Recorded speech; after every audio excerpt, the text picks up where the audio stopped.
पिता परमात्मा ईष्टदेव श्री ज्ञानदाता श्री गुरु महाराज जी और आजिर এই মহান সৎসংগ रखा हुई विशेषকৈ परम पूज्य श्री श्वेजी महाराज जी जन्म तिथिर उपलक्ष्य में और लगते आमार स्वाधीनता दिवस जी स्वाधीनता दिवसर कारणे आज कबले गले आमार दुखन हाथ आछे और दुइखन हाथते लाडू तो आपनालोके लाडू एतिया केनेकुवा खाइ ভাল पाब मटिचूर ने नर्मेल एटा बुनिया लाडू थाके तो गतिके सज्जन सकल आरु लगते आछे आत्मार ज्ञानर चर्चा এই आत्मज्ञानर चर्चा करिबर कारणे मंचाचीन पूजनीय संत महात्मा सकल स्टेजत आपनालोके देखि आछे और এই দুইটা লাডুৰ प्रति जार श्रद्धा भाव विश्वास आछे तो तेखेत सकल এই আজি प्रेक्षकगृहत उपस्थित होई भालेमान समय पड़ा झंडा उत्तोलनर पड़ा दीप प्रज्वलित गुरु वंदना आमार गुरु भक्त सकलर मुखार बिंदर पड़ा अनुभवकारी प्रथम आदरणीय बाइजी सकलर पड़ाओ आमी अनेक शास्त्र देखे भक्ति मूलक आमी विचार शुनि आसिलु और श्री गुरु महाराज जी अखिल कृपार द्वारा आज मानव उत्थान सेवा समितिर प्लेटफर्मर द्वारा जी सन्देश आपनालोকক दिबलै साधु सन्त सकल यात आहिছে और जगाय जगाय आमार प्रेमी भक्त सकले व्यवस्था करी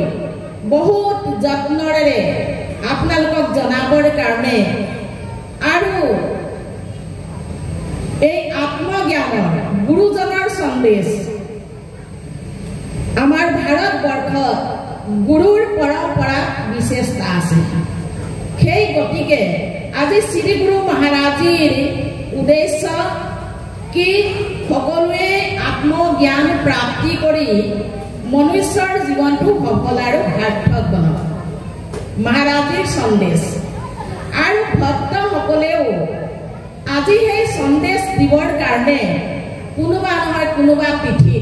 आपनालोके 10 तारिखत आमार गुरु माता परम पूज्य अमृता माताजीर जन्म तिथिर दिनाखनो आपनालोके सत्संगर भागीदारी बनिले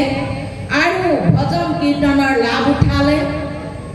धन सेवार द्वारा तन सेवार द्वारा आपनालोके सकलोए कृतार्थ সেই দিনাও करिले और आजिও आपनालोকক सेवार विनिमय आमार केतियाओ मनुष्यर कर्तव्य पूरा নহয় और सेवार द्वारा है आमार मनुष्यर कर्तव्य पूरा करिबर कारणे আজি सज्जन सकल आमी এই प्रेक्षकगृहत बहि आमी कि करि आछु सेंगेली जान নহয় জানো सेंगेली जान प्रेक्षकगृह और সেইদিনাখন কি আছিলে জামুনতলি सब इमान धुनिया धुनिया नाम तो हे गतिके या धुनिया धुनिया प्रभुर कथा शुनिबले पोৱা যায় और साधु सन्त सकले आपनालोকৰ মাজত বিলাবৰ कारणे परम पूज्य श्री सद्गुरुदेव महाराज जी कृपा और आशीर्वादर द्वारा আজি सज्जन सकल যত आमार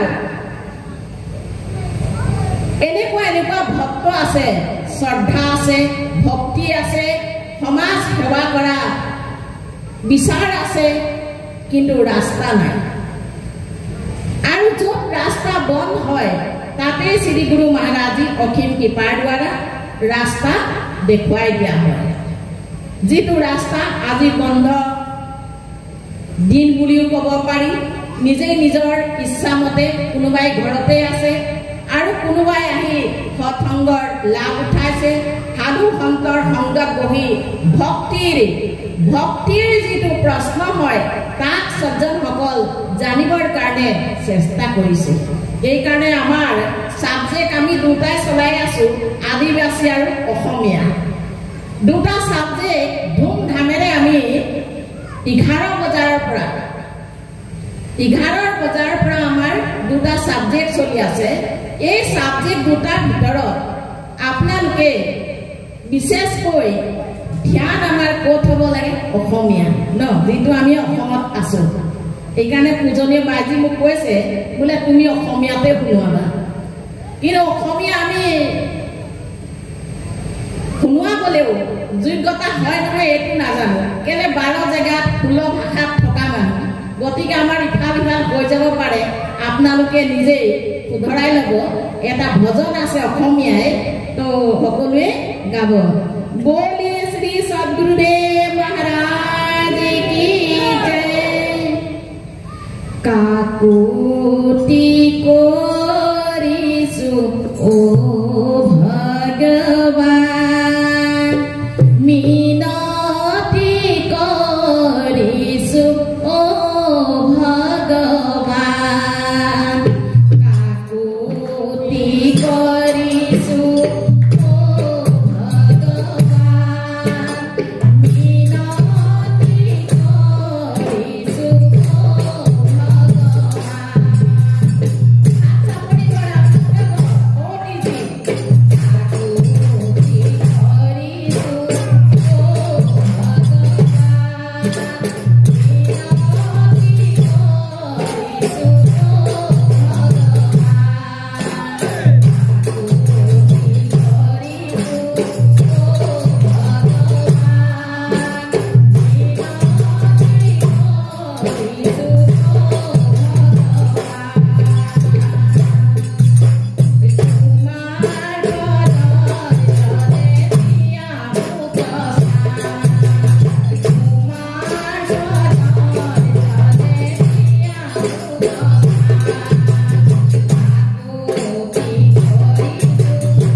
আমি সকলোৱে ইয়াত বহি যি বীৰসকলৰ আমি কথা শুনি আছিলোঁ তেখেতসকলক আমি মনত কৰি ভগৱানক প্ৰাৰ্থনা জনাইছোঁ। আৰু পৰম পূজ্য শ্ৰী শ্বেতজী মহাৰাজী যি আজি জন্মৰ তিথি হয়, উপহাৰ আমি শ্বেতজী মহাৰাজী কি দিছোঁ সকলোৱে? এই সৎসংগৰ যিটো ভক্তৰ সমাজ হয়, এই সমাজৰ দ্বাৰা আমি উপহাৰ সন্দেশ গুৰু মহাৰাজীৰ জ্ঞানৰ দিছোঁ। আৰু সজ্জনসকল বিচাৰ কৰক, এনেকুৱা এটা সময়ত আমি নাচ গানৰ দ্বাৰাও বুজাবৰ কাৰণে এই মঞ্চৰ দ্বাৰা আপোনালোকৰ কাৰণে মেছেজ গৈ আছে, সৎসংগৰ দ্বাৰাও মেছেজ গৈ আছে, আৰু আমাৰ গুৰু ভক্তৰ যি সেৱা হয় আপোনালোকৰ আগত এটা কাৰ্টুন ৰাখি দিছে। অলপ আগতে আমাৰ জিলা প্ৰধান ডিব্ৰুগড়ৰ ৰাজু গোৱালাৰ মুখৰ পৰা আমি সকলোৱে শুনি আছিলোঁ যে 10 টকা দিয়ক, এখন বহি আপোনালোকে ইয়াত ডনেট কৰক, 10 টকা দিয়ক, এটা কলম আপোনালোকে ডনেট কৰক। কিহৰ কাৰণে? যে ইয়াত বিদ্যাৰ ডনেট, শিক্ষাৰ ডনেট, যাৰ লিখা পঢ়াত অসুবিধা হয়, যি দৰিদ্ৰতা সীমাত থকা ল'ৰা ছোৱালী ছাত্ৰ ছাত্ৰী, তেওঁলোকক আমি মানৱ উত্থান সেৱা সমিতিৰ মিছন এডুকেশ্যনৰ দ্বাৰা জেগাই জেগাই বক্স প্লেচ কৰা হয়, লগোৱা হয়, আৰু তাত যিবিলাক সামগ্ৰী উঠে গৈ পেলাই আমি বেলেগ দুখীয়া যি বহী পত্ৰৰ কাৰণে স্কুল এৰি দিয়ে, কলমৰ কাৰণে স্কুল নাযায়, তেনেকুৱাবিলাক বিদ্যালয়ত আমি এই মিছন এডুকেশ্যন পৰম পূজ্য শ্ৰী বিভূজী মহাৰাজী, পৰম পূজ্য শ্ৰী শ্বেতজী মহাৰাজী তত্ত্বাৱধানৰ দ্বাৰা, আজ্ঞাৰ দ্বাৰা আজি এই কাম লোৱা হৈছে। আৰু 2016ৰ পৰা খুব ধুমধামেৰে চলিলে। মাজতে যিটো কৰোণা বুলি কয়, কৰোণা মানে এটা দয়াও হয়, আৰু কৰোণা মানে এটা মহামাৰী হয়। যদি কৰোণা শব্দ আমি ভালকৈ কৰোঁ তেতিয়াহ'লে আমাৰ ভাল হ'ব, আৰু যদি আমি দুৰ্প্ৰয়োগ কৰোঁ তেতিয়াহ'লে আমাৰ বেমাৰ হ'ব। তো সেই গতিকে সজ্জনসকল, ভাল আৰু বেয়া সমাজত দুটাই বস্তু আছে, আৰু ইয়াত আমি ভালটো গ্ৰহণ কৰিবলৈ আহিছোঁ সৎসংগৰ দ্বাৰা। তো সেই গতিকে সজ্জনসকল, ভাল আপোনালোকৰ কাৰণে অতি হয় যে ইমান সুন্দৰ আপোনালোকে স্কুলত যাব নালাগে, সৎসংগৰ দ্বাৰা আপুনি 10 টকা পইচা দি এটা বহি ডনেট কৰিব পাৰিব, আৰু সেইটো দুখীয়া ল'ৰা ছোৱালীৰ ওচৰত যাব। আপোনালোকসকলৰ বহুত সুন্দৰ, বহুত সেই 10 টকাই দি কাৰোবাৰ জিন্দগী বনাই দিব। সেই গতিকে সজ্জনসকল, এনেকুৱা এটা দৰবাৰ যিটো গুৰু মহাৰাজীৰ সন্দেশ হয়, আত্মাৰ কল্যাণটো আছেই, যোনে সাধন সুমিৰণ আত্মজ্ঞান লৈ কৰিব, সেৱা কৰিব, আৰু তাৰ লগে লগে সমাজ সেৱা, সমাজৰ সেৱাৰ কাৰণেও আমাৰ অনেক সংস্থাৰ দ্বাৰা সেৱা, যেনেকৈ ফল বিতৰণ হওক, যেনেকৈ আপোনাৰ ব্লাড কেম্প লগাই পেলাই ব্লাড ডনেট হওক, আৰু মিছন এডুকেশ্যনৰ হওক, এনেকৈ ঠাণ্ডা দিনত কম্বল হওক, ব্লেংকেট, বেডশ্বীট, বেগ, এনেকুৱাবিলাক মানে সময়ে সময়ে দিয়া যায় যেতিয়া আমাৰ গুৰু দৰবাৰৰ আজ্ঞা আহে। আৰু সেই গুৰু দৰবাৰৰ আজ্ঞা বিনা আমি এটা পাত্তাও উঠাব নোৱাৰোঁ। সেইকাৰণে এই দৰবাৰ কৈছে যে কি আজ্ঞাৰে আশীৰ্বাদ হয়। যদি আমি সেই আজ্ঞাত থাকোঁ তেতিয়াহ'লে সজ্জনসকল, যিসকল প্ৰেমী আছে, মানে আত্মজ্ঞানী আছে, তেখেতসকলৰ কাৰণে বহুত বহুত গুৰু মহাৰাজীৰ আশীৰ্বাদ হ'ব আৰু গুৰু মহাৰাজীৰ বিশ্বাসত যোনে লাগি থাকিব তো তেখেতসকলৰ কাৰণে এই মায়া মোহ আসক্তৰ পৰা বচাবৰ কাৰণে যিটো আত্মজ্ঞান হয় সেই আত্মজ্ঞানৰ দ্বাৰা জ্যোতি জ্বলাই এটা মমবাতিৰ পৰা যেনেকৈ আন এটা মমবাতি জ্বলাই হাজাৰ মমবাতি জ্বলাব পাৰে এই মানৱ উত্থান সেৱা সমিতিৰ দ্বাৰা এই কাম কৰা হৈছে যে এজন প্ৰেমী যদি জ্ঞানী থাকে আন এজনক জনাবৰ কাৰণে এই সৎসংগৰ জ্যোতি জ্বলোৱা হৈছে সেই গতিকে সজ্জনসকল আজি বিচাৰ কৰক ইয়াত আমি ভগৱানক এই ভজনৰ দ্বাৰা ক'লো যে কাকুতি কৰিছো অ ভগৱান মিনতি কৰিছো অ ভগৱান তোমাক ভজিবৰ বাবে অ ভগৱান আমাৰ হৃদয়ত আছে সেই ভগৱানৰ শক্তি আৰু সেই ভগৱানৰ শক্তিক জানিবৰ কাৰণে আজি বিশেষ এই সৎসংগৰ দ্বাৰাহে আমি সেই ভগৱানক ভজা ভক্তি কৰা যিটো ৰাস্তা হয় তাক প্ৰাপ্তি কৰিব পাৰিম নহ'লেতো ঘৰ সংসাৰিক হওক আশ্ৰমত থকা সাধু সন্ত হওক সকলোৰে কৰ্ম এইটো পূজা পাঠ যজ্ঞ হৱন জেগাই জেগাই যোনে নিজেই যাক যেনেকৈ ভক্তিৰ লাইনত মানে ভাল পাই কৰি যে ভাবে মই হৱন কৰিম এইটো মোৰ ভক্তি হয় সজ্জনসকল আধ্যাত্মিক দ্বাৰা এইটো সন্দেশ দিছে যে তুমি ঘৰ গৃহস্থালী হয় তোমাৰ কাৰণে যজ্ঞ হৱনটো ভক্তি নহয় তোমাৰ কাৰণে যজ্ঞ হৱন যিটো হয় এটা কৰ্ম হয় আৰু এই কৰ্মৰ দ্বাৰা যেতিয়া পুণ্য প্ৰাপ্তি হ'ব সজ্জনসকল সেই পুণ্যৰ দ্বাৰা যোনে স্বৰ্গৰ ইচ্ছা কৰে কোনোবাই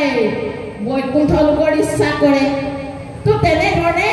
এই কৰ্মৰ ফলৰ যিটো দান দক্ষিণা অন্ন দান বস্ত্ৰ দান অনেক দান হয় যেতিয়া যজ্ঞ হৱন কৰা যায় তো এই দান পুণ্যৰ দ্বাৰা কি হ'ব পুণ্যৰ ফল যেতিয়া প্ৰাপ্তি হ'ব সেই তাৰ দ্বাৰা স্বৰ্গত আপোনালোকে উপভোগ কৰিবলৈ পাব আৰু যেতিয়া পুণ্য খতম হ'ব পুনৰ আকৌ এই ধৰাধামত আমি জন্ম ল'ব লাগিব কিন্তু আমাৰ শ্ৰী গুৰু মহাৰাজে কৈছে যে তোমাৰ জনম মৰণ চক্ৰৰ যিটো জনম মৰণ চক্ৰ এই নৰকগামী ইয়া মন কৰ্মৰ কৰম ভূমি জনম হ'বৰ কাৰণে কৰম ভূমিত আমাক জনম দিছে আৰু জনম ল'বৰ কাৰণে পুনৰ আমি আহিব লাগিব আৰু যদি তুমি আত্মজ্ঞানৰ দ্বাৰা অন্তমাতা সৌগতা অন্তিম সময়ত যদি আমি নামটো এবাৰ সুমিৰণ ইয়া মনত কৰি লওঁ তেতিয়া কৈছে মোৰ পৰম ধাম তোমাৰ প্ৰাপ্তি হ'ব আৰু গুৰু মহাৰাজৰ উদ্দেশ্য সেইটোৱে হয় যে সকলো জীৱকে যোনে আত্মজ্ঞান লৈছে মুক্তিৰ দিয়াৰ উদ্দেশ্য হয় বহুত এই সংসাৰত আমি দুখ পাই আছো বহুত আমি কষ্ট পাই আছো কোনোবাই মান ইচ্ছা কৰে কোনোবাই সন্মান ইচ্ছা কৰে কিন্তু মান সন্মান যেতিয়ালৈকে নহয় তেতিয়া এজন ব্যক্তি একদম লাৰ সাৰ যেনেকৈ বেমাৰী ব্যক্তি থাকে তেনেকৈ লাৰ সাৰ বনি যায় আৰু যেতিয়া মান সন্মান ইজ্জত হৈ যায় এজন কি হৈ যায় বীৰ পুৰুষৰ দৰে খাৰা হৈ পেলানি সমাজৰ সেৱা কৰিবলৈ আগবাঢ়ি যায় সেইকাৰণে সজ্জনসকল আমাক গুৰু মহাৰাজে দুইটাই দিছে বস্তু ভৌতিক আধ্যাত্মিক কৰম ভূমিত আমি কৰম কৰি যোনটোৱে আমি ৰাস্তা আমাৰ কৰ্মৰ দ্বাৰা প্ৰাপ্ত হয় আমি সেইটোৱে সজ্জনসকল এইটো গতিতে আমাৰ এই জীৱৰ ধাৰা ল'ব সেই গতিকে বিচাৰ কৰক যে আজি তাৰ পৰা যেতিয়া আমাক উঠাবলৈ চেষ্টা কৰিছে যিসকল জ্ঞানী আছে খুব সাধন সুমিৰণ কৰিবৰ কাৰণে গুৰু মহাৰাজীৰ হৰ প্ৰগ্ৰেমত এইটোৱে আশীৰ্বাদ হয় আজ্ঞা হয় আৰু আজি সাধু সন্তেও সেইটোৱে কৰাবলৈ আপোনালোকক চেষ্টা কৰি আছে যে তন মন ধন সেৱা কৰি পেলানি এই মনুষ্যৰ জীৱনটো সফল আৰু সাৰ্থক বনক এই শব্দৰ দ্বাৰাই মোৰ এই বিচাৰ সামৰণি মাৰিছো আগত আমাৰ দুজনকৈ পূজনীয় সন্ত মহাত্মাসকল আছে আহো আমি তেখেতসকলৰ অমৃতময় প্ৰবচন শুনি আমাৰ জীৱন ধন্য বনাওঁ কিয়নো একেসকলৰ আমি এটা যদি শব্দ লৈ যাওঁ আপোনালোকে হুলস্থুল নকৰি बहुत मन ध्यान लगाई शुनिब তেতিয়া আমি যিমানখিনি সময় বহি আছো এই সময়খিনিৰ মূল্য আমি অৱশ্যে দুজন সন্ত মহাত্মাৰ চৰণত আমি প্ৰাপ্তি কৰিব পাৰিম আৰু আজিৰ যিটো সৎসংগ হয় ইয়াৰ দ্বাৰা আমি সফল আৰু সাৰ্থক বনিব পাৰিম। बोले श्री सद्गुरुदेव महाराज की जय।